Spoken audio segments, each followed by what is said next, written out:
Assalamualaikum warahmatullahi wabarakatuh. Baik, pada pertemuan hari ini akan kita lanjutkan. Kita masuk ke model matematis yang kedua dari sistem antrian, yaitu model matematis MMSII. Jadi di sini masih menggunakan distribusi yang sama. Untuk distribusi kedatangan masih menggunakan Poisson, dan untuk tingkat pelayanan masih berdistribusi eksponensial.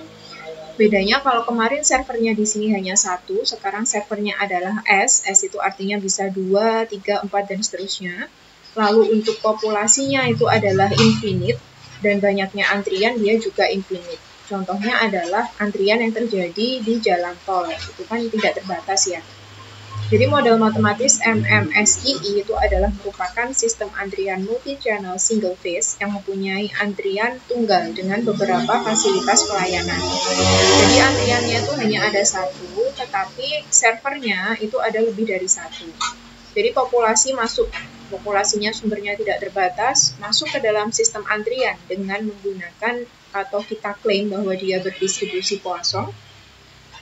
Kemudian dia mengantri, di mana pelayanannya di sini menggunakan sistem FCFS infinite atau first come first serve infinite, tidak terbatas. Dibagi ke dalam beberapa server pelayanan, bisa 2, 3, dan seterusnya, dan setelah dia dilayani, dia akan keluar dari sistem. Atau tingkat pelayanannya di sini adalah menggunakan eksponensial.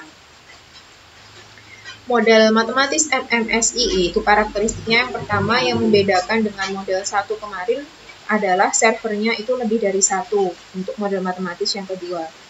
Lalu model ini mengasumsikan kedatangan masih sama berdistribusi Poisson, parameternya lambda, dan waktu pelayanan untuk masing-masing server itu berdistribusi eksponensial dengan rata-ratanya 1/μ waktunya.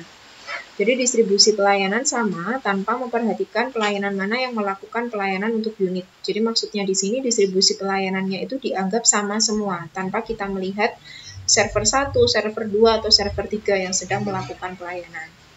Tingkat pelayanan untuk seluruh sistem antrian itu merupakan tingkat rata-rata di mana unit yang sudah dilayani meninggalkan sistem. Jadi tingkat pelayanan itu diambil dari keseluruhan server. Keseluruhan server dalam melayani itu rata-rata membutuhkan waktu berapa menit. Tingkat pelayanan rata-rata per pelayanan sibuk itu adalah μ. Jadi rata-rata pelayanan itu waktu yang digunakan untuk melayani itu adalah pelayanan sibuk, itu adalah μ. Tingkat pelayanan keseluruhan itu adalah μn, itu sama dengan n-μ jika n lebih besar sama dengan s. N itu adalah jumlah pengantri, sedangkan S itu adalah server. Jadi kalau misalkan jumlah pengantri itu masih kurang dari server, maka tingkat pelayanan keseluruhan itu adalah μn sama dengan n-μ, di mana μ itu adalah tingkat pelayanannya. Jadi tingkat pelayanan tunggalnya itu adalah μ, tingkat keseluruhannya adalah μn. Misalkan servernya di bank itu ya, di teller, misalkan tellernya ada 3, lalu jumlah orang yang mengantri ada 2. Berarti tingkat pelayanan totalnya itu adalah sebesar μn. Lalu jika n lebih besar dari s, artinya jumlah pengantrinya itu melebihi server, maka semua pelayanannya itu sibuk artinya. Misalkan servernya ada 3, lalu yang antri ada 5, otomatis ketiga server itu bekerja semua. Berarti total tingkat pelayanannya adalah μn. μn itu kan tingkat pelayanan keseluruhan. Rumusnya adalah S dikalikan dengan μ, atau jumlah server dikalikan dengan tingkat pelayanannya. Jika lambda kurang dari S-μ, lambda itu adalah tingkat kedatangannya, maka akan terjadi steady state. Jadi kalau misalkan tingkat kedatangannya itu kurang dari rata-rata pelayanan, berarti otomatis sistem tadi steady state itu maksudnya masih bisa melayani antrian atau tidak terjadi overload di pengantrinya. Persamaan matematisnya seperti ini ya, jadi P0 itu adalah probabilitas semua server tidak sibuk atau menganggur. Artinya saat P0 ini dia, saya ganti pointer dulu ya, jadi untuk P0 ini berarti dia tidak ada yang sedang mengantri.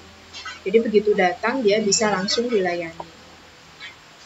rumusnya adalah 1 dibagi ini ya, sigma S min 1, N sama dengan 0 sampai S min 1. Jadi yang disigmakan, sigma ini kan artinya jumlahan ya. Jumlahan. Yang dijumlahkan itu hanya ini, lambda per mu pangkat N dibagi dengan N faktorial.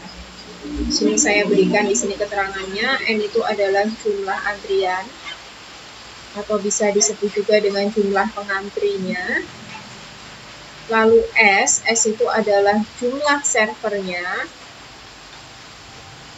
Lalu lambda itu adalah tingkat kedatangannya. Tingkat kedatangan. Dan mu itu adalah tingkat pelayanannya. Jadi nanti setelah dijumlahkan semua, ya, dijumlahkan ini berjalan ya, mulai dari N0 sampai dengan S-1.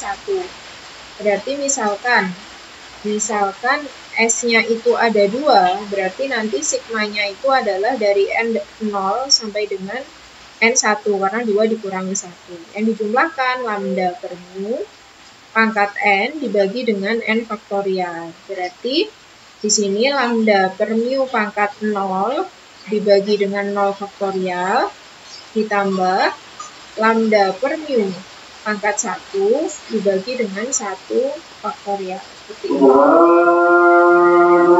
Lalu berikutnya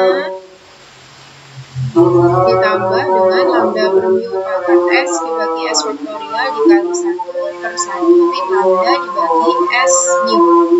Rumusnya seperti itu.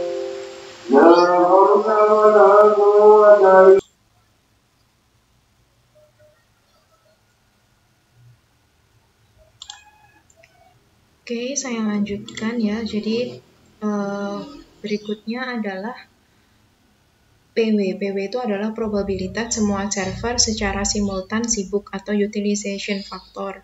Nah, untuk PW itu jika ada pengantri yang mengantri dalam sistem. Sebentar. Enternya saya ganti dulu. Nah, di sini itu ada 2 jenis persamaan. Jadi kalian harus tahu kapan menggunakan persamaan yang pertama dan kapan kalian menggunakan persamaan yang kedua. Persamaan yang pertama ini digunakan jika jumlah pengantri yang berada dalam sistem itu melebihi jumlah servernya. Misalkan di bank, tellernya ada 3, yang ngantri ada 4, berarti kalian gunakan persamaan 1. Tapi jika yang berada dalam sistem, jumlah pengantri yang ada dalam sistem itu antara 0 sampai dengan jumlah servernya, jadi ada 3 server, misalkan yang ngantri juga ada 3, berarti kalian gunakan persamaan yang nomor 2. Untuk utilization faktornya atau rho-nya, rumusnya adalah lambda dibagi dengan S dikalikan dengan mu. Jadi beda dengan rumus yang MM1 kemarin. Lalu ini untuk persamaan lainnya, mulai dari jumlah rata-rata. Jumlah itu L ya, kalau dalam antrian berarti LQ, dalam sistem berarti LS.